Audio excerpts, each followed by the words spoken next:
many people just say shit here online Exactly. about what they are doing in the background? I know Just random. And Zimbabweans always want to tell people what they're doing.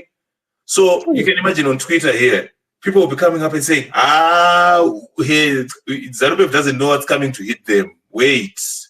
They just need to wait. They will see, right?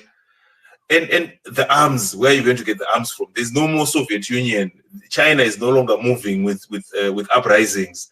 They don't care about that anymore. They've already got resources coming in from left, right, and center. And ZANU-PF is trained for uprising. It trains 24/7, 7 days a week. For an uprising every day. They train for an uprising. So where are you going to get that? And the way the world views terrorism now, this is why Palestine can't even, everybody knows the situation in Palestine, but they can't even get themselves recognized as freedom fighters. This is what happened to Gaza. Gaza was labeled once by the government itself. It turned him around because he put himself in that situation because he's that stupid and his team is that dumb. He put himself in that situation when he turned around and went out and said, there's a signal coming, there's a signal coming. And when the cars got burned, he came in with his friend and claimed that they are the ones that turned around and burned the cars. You see? The ZANU-PF turned around and said a national threat and all those words. They did not say terrorism in such, but they turned around and alluded to it. Just need to allude to it. And then before you know it, my friend, South Africa is opening its doors for you. You understand what I'm saying? England is opening its doors for you.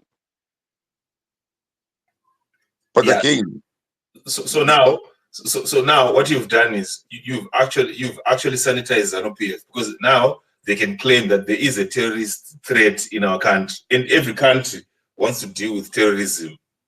I can hunt you down now. It's unacceptable. Yes. Waterboarding, disappearances, it's all in the name of the game of terrorism here. Exactly. So you've now given them a trump card by saying Gidi Chete. So after that, the Gidi Chete crew was like, yeah, you work for ZANU-PF. Then came the election. We are not going to the State House on the blood of the people, right? And I said, but guys, there is a risk. There is more political violence during an election campaign than there is during a protest. Do you know there's a misquote as well? You know that? That's a total misquote. It is a total misquote. Yes, when Tsvangirai said it, he was talking about the rerun. The runoff. He was saying, I am not going to go to a rerun after the 2008 bloodshed that happened. I am not going to repeat the same. Yeah, that's the long sleeve, short sleeve. Yes, so go by yourself. Exactly. I am not rerunning. I'm not going to this election. This was saying, I'm not going to go to the State House on the blood and bodies of my supporters. After the 2008, you are saying that I have won, and through that, this is the sacrifice that we had to let down. I'm not going to repeat the same thing. People now have taken it to say, that's what, come on, guys. This is what I'm saying, Zimbabwe is when it comes to Zimbabwe. Guys, with me now, as I am growing old every single day, I'm starting to acknowledge Zimbabweans are the most dumbest people when it comes to ZANU-PF. And I'm confident to say this. Because we do not know anything about the country, to tell you the truth.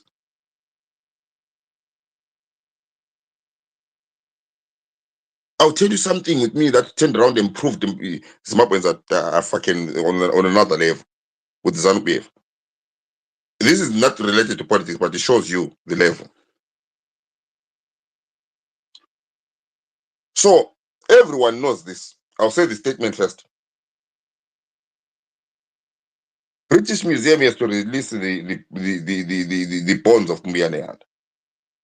That's a statement. Everyone knows it because it is true to everyone.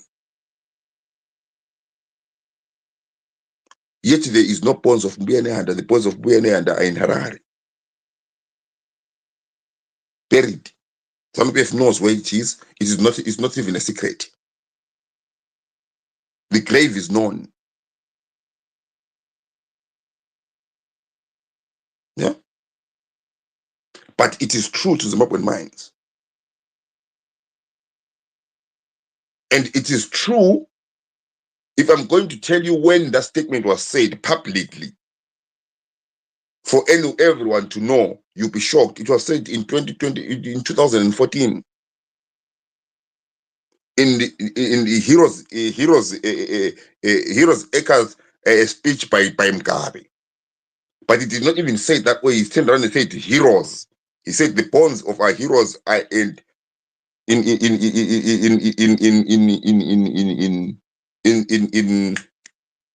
museum. The museum had gone and told the Zimbabwean government months before that. And then Twitter picked it up. Twitter, one day I'll tell you who started it. Twitter turned around and said, Mbuyane. One person. You can check the post, it is there. It is one person's post that turned around and said, Mbuyane Handa spawns in a museum. And Twitter went ablaze with it. But everyone else, when you hear that statement, you think it's old. But it's not old. It's only 2014. That's what propaganda does. It puts in pieces with a historical connection, and it's said on a historical manner that you think you are younger than the statement. You understand? Yeah, I do. And this is how bad things are. I'll give you another one. I was talking to Rutendo on the post. Do you know the famous picture of Samora, Putin, and the ED? I've seen that being shown about. If I tell you that the only person that is real there is Samora, that is not Putin.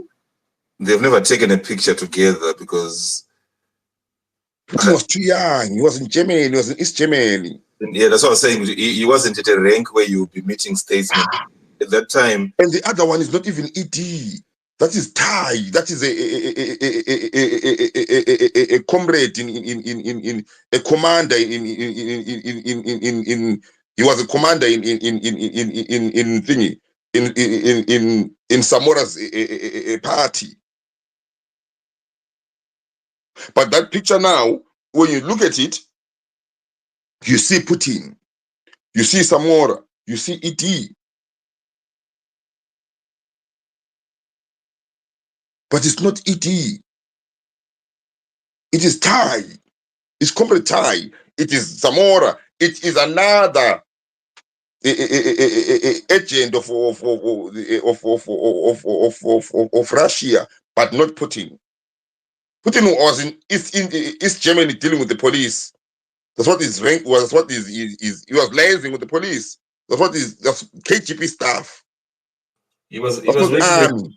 Remember Putin has had a long history working with what's her name, the former president, the former thing of Germany, the premier of Germany, what's her name, Merkel.